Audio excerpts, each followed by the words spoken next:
नमस्कार साथियों। आज़ादी के अमृत महोत्सव की आप सभी भविष्य के शिक्षकों को बहुत सारी शुभकामनाएं। और अगले वर्ष 2022 का जो आपका अमृत महोत्सव के बाद अगला जो साल होगा 15 अगस्त का स्वतंत्रता दिवस, उस पर आप अपने विद्यालय में इस पर्व को सेलिब्रेट करेंगे एक परिवार के साथ, ऐसी मेरी मनोकामनाएं हैं। और इस वर्ष यदि आपको ये नियुक्ति मिल जाती है तो ये ज़रूर आपके अगले वर्ष के लिए रहेगा। साथियों देखिए, मध्य प्रदेश में सीएम शिवराज सिंह चौहान जी संबोधित करेंगे मध्य प्रदेश को, चूँकि आज 15 अगस्त है, स्वतंत्रता दिवस है, साथ ही आज़ादी का अमृत महोत्सव है। तो यहाँ पर भोपाल समाचार ने एक आर्टिकल लिखा हुआ है जिसमें इन्होंने कहा है कि मुख्यमंत्री 15 अगस्त को शिक्षक भर्ती वर्ग 3 पर वृद्धि या पदों की वृद्धि की घोषणा करेंगे या नहीं करेंगे, ऐसा एमपी भोपाल समाचार के आर्टिकल में लिखा हुआ है। चूँकि ये आर्टिकल बड़ा महत्वपूर्ण है इसलिए मैं आपके बीच लाया हूँ। इन्होंने कहा है, देखिए, मध्य प्रदेश में लगभग 3 लाख उम्मीदवार सिर्फ एक सवाल का जवाब जानना चाहते हैं कि क्या मध्य प्रदेश के मुख्यमंत्री शिवराज सिंह चौहान जी 15 अगस्त को अपने भाषण में शिक्षक भर्ती वर्ग 3 में पद वृद्धि की घोषणा करेंगे या नहीं करेंगे। मध्य प्रदेश में शिक्षक पात्रता परीक्षा की प्रक्रिया सन 2018 में शुरू हुई थी। सन 2022 में 4 साल के बाद इसका रिजल्ट आया है। लगभग 10 लाख उम्मीदवारों ने परीक्षा दी थी, वहीं इसमें से 3 लाख उम्मीदवारों को पात्रता परीक्षा पास कर चुके हैं। घोटाले और नकल के आरोपी के बीच इतनी कठिन परीक्षा पास करने के बाद उम्मीदवार चाहते हैं कि उनकी परीक्षा परिणाम या परीक्षा पास करने वालों को कुछ तो फ़ायदा होना चाहिए। विभाग के सूत्रों के मुताबिक माने तो मध्य प्रदेश में सरकारी स्कूलों में लगभग 1,25,000 प्राथमिक शिक्षक भर्ती के या प्राथमिक शिक्षकों के रिक्त पद पड़े हैं। सभी प्राथमिक शिक्षक हैं, इसलिए इनमें से कोई भी प्रमोशन से भरने का नहीं है। मतलब आप ये समझ लीजिएगा कि लगभग 1.5 लाख जो बच्चे हैं या 1.5 लाख पोस्ट खाली हैं, 25 लाख सवा लाख, ये कहीं ना कहीं प्राथमिक शिक्षक भर्ती की हैं, तो इसमें तो कोई प्रमोशन की बात होती ही नहीं है।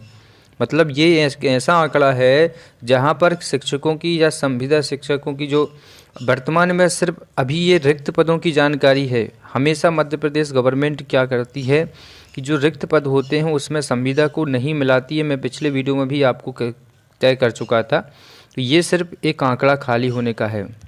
इधर लोक शिक्षण संचालनालय की सूत्रों को कहना है कि लगभग 11,000 रिक्त पदों पर नियुक्ति दी जाएगी। लगभग 3 लाख में से 11,500 मतलब 2,89,000 उम्मीदवार सरकार की तरफ निगाहें लगाकर बैठे हुए हैं। ठीक है, तो मध्य प्रदेश में दोस्तों ये स्थिति है। फिलहाल आज की कहें तो आज एक ऐसा है कि देखो, आज चूँकि 15 अगस्त है, अभी फ़िलहाल मुख्यमंत्री जी ने इस संबंध में कोई चर्चा तो नहीं की है, लेकिन हमें पूरी आशा है कि मध्य प्रदेश के मुख्यमंत्री शिवराज सिंह चौहान, लेकिन इसके लिए कुछ ना कुछ हमें अभी करना पड़ेगा।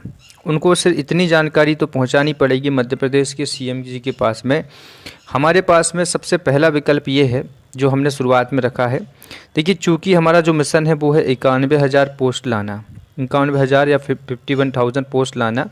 इनके अलग अलग तरीके हो सकते हैं, जिसमें हमारा जो पहला मिशन है वो तरीका ये है कि हम आपके लिए पहले ट्विटर कैंपेन चलाएंगे मध्य प्रदेश के अंदर और इसको टॉप ट्रेंडिंग में लाने की कोशिश करेंगे, जिससे मध्य प्रदेश के शिक्षा विभाग, मध्य प्रदेश के शिक्षा मंत्री, मध्य प्रदेश के मुख्यमंत्री शिवराज सिंह चौहान जी को पता चलेगा कि कहीं ना कहीं प्राइमरी शिक्षकों की कमी है और उसको इस भर्ती में हमें ज़्यादा से ज़्यादा पोस्टों के माध्यम से लाना है। दूसरा रहेगा कि मध्य प्रदेश के जो 52 ज़िले हैं, एक ऐसा कॉमन हम विज्ञापन बनाएंगे या ज्ञापन बनाएंगे जिस पर मध्य प्रदेश के अलग अलग ज़िलों में ज्ञापन की प्रक्रिया को आयोजित किया जाएगा। मतलब कहा जाए तो ज्ञापन जो होगा वो 52 के 52 ज़िलों में एक ही दिन दिया जाएगा, जिस पर पूरे मध्य प्रदेश से ज्ञापन जब भोपाल पहुंचेंगे तो पता चलेगा कि कहीं ना कहीं एक बड़ी मांग प्रदेश में उठी है।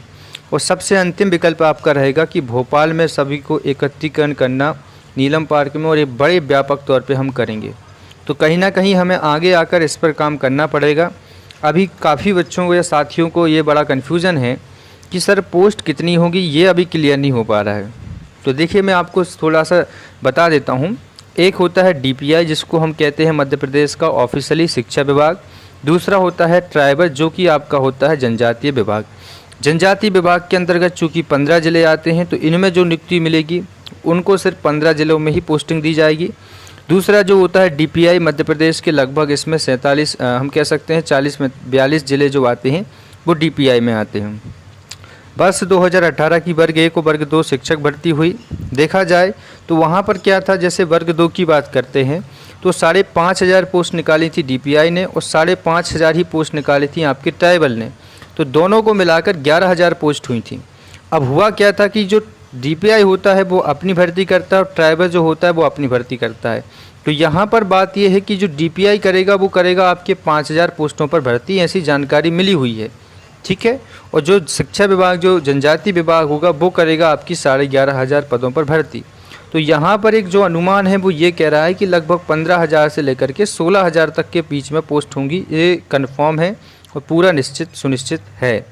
तो हमारी मांग ये है कि यदि आप डीपीआई में 4 या 5,000 पोस्टों के लिए भर्ती करा रहे हो और आप यदि डीपीआई से के अलावा ट्राइबल पे आप 11,500 पोस्टों के लिए भर्ती करा रहे हो, तो दोनों को आप एक साथ क्यों नहीं करा देते हो? आप अलग से मेरिट बनाओगे डीपीआई की, फिर अलग से मेरिट बनेगी ट्राइबल की, इसी में ही 2 साल लग जाएंगे, फिर कहाँ से नियुक्ति मिल पाएगी? तो कहीं ना कहीं हमारी मांग ये है कि एक साथ दोनों भर्तियों को कराया जाए, लेकिन कब कराया जाए? जब पदों की संख्या एक समान हो। हमारी मांग है कि आधे पद आप ट्राइबल से जारी कराइए और आधे पद जो हैं आप अपने ट्राइबल के अलावा जो हमारा जो एमपी एजुकेशन डिपार्टमेंट है डीपीआई वो जारी करे। तब जाकर 50,000 बच्चों के लिए या 50,000 पोस्ट रहेंगी, तब जाकर 1,69,000 शिक्षकों में से जो क्वालिफाइड हुए हैं उसमें से 50% भी नहीं तो फिर भी एटलीस्ट 40 to 45% बच्चों को रोज़गार मिल पाएगा। ये हमारी कहीं ना कहीं सरकार से मांग है। चूँकि आज पूरी घोषणा नहीं हुई है, शाम तक पता चल जाएगा कि आज मध्य प्रदेश के मुख्यमंत्री जी ने क्या कहा और क्या नहीं कहा, तो आगे मैं वीडियो में आपको ज़रूर बताऊंगा। फिलहाल इस वीडियो में इतना ही। आगे जो भी कैंपेन चलाएंगे ट्विटर पर उसकी जानकारी, ज्ञापन कैसे देना है इसकी जानकारी और भोपाल कब चल रहा है, इन सभी की जानकारी आपको इसी चैनल के माध्यम से मिलती रहेगी टाइम टू टाइम। जय हिंद।